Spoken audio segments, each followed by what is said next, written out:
Allah talks about how He's going to pull, or how our souls are going to be pulled out through. The English translation I have says through our forelocks, right? Through our foreheads, they're going to be ripped out. لئن لم ينته لنسفعا بالناصية. No, if he does not desist, we will surely drag him by the forelock. ناصية كاذبة خاطئة. A lying, sinning forelock.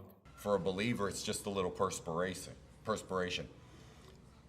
With my functional neurology, what area now do you think science should support religion and your religion should support your science?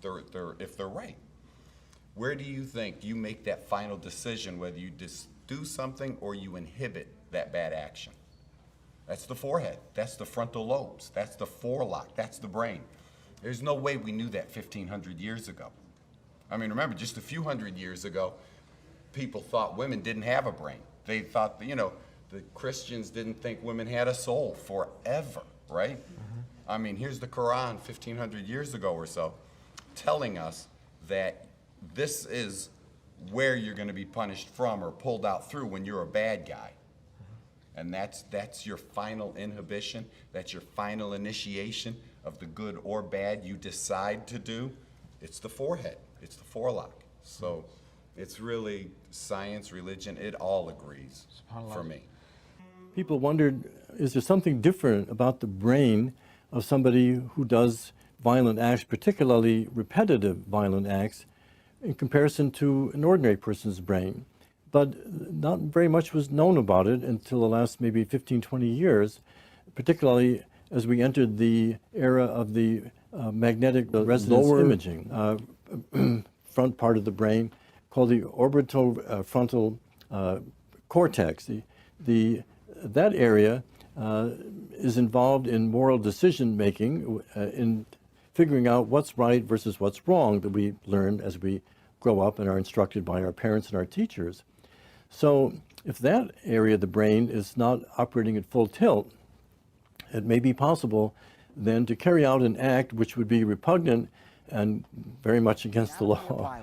The biological roots of crime. He's narrowed in on a part of the brain called the prefrontal cortex. One of its primary roles is moderating social behavior. Here's a normal individual with good frontal lobe functioning. Here's an example of the 42 murderers we had. You can see a distinct lack of activation in that prefrontal cortex. That's the emergence. فنريهم آياتنا في الآفاق وفي أنفسهم حتى يتبين لهم أنه الحق أولم يكف بربك أنه على كل شيء شهيد. If you're not yet Muslim and you're tuning in to see what these Muslims are talking about and you like a free copy of the Quran, go ahead and visit thedeenshow.com. We'll take care of the postage and everything and get it delivered to you. And if you still have some questions about Islam, call us at 1-800-662-4752. We'll see you next time. Until then, peace be with you. Assalamu alaikum. And if you like this episode of The Deen Show, like this video, share this video far and wide, and support us on our Patreon page so we can continue this work. Thank you for tuning in. Peace be with you. Assalamu alaikum.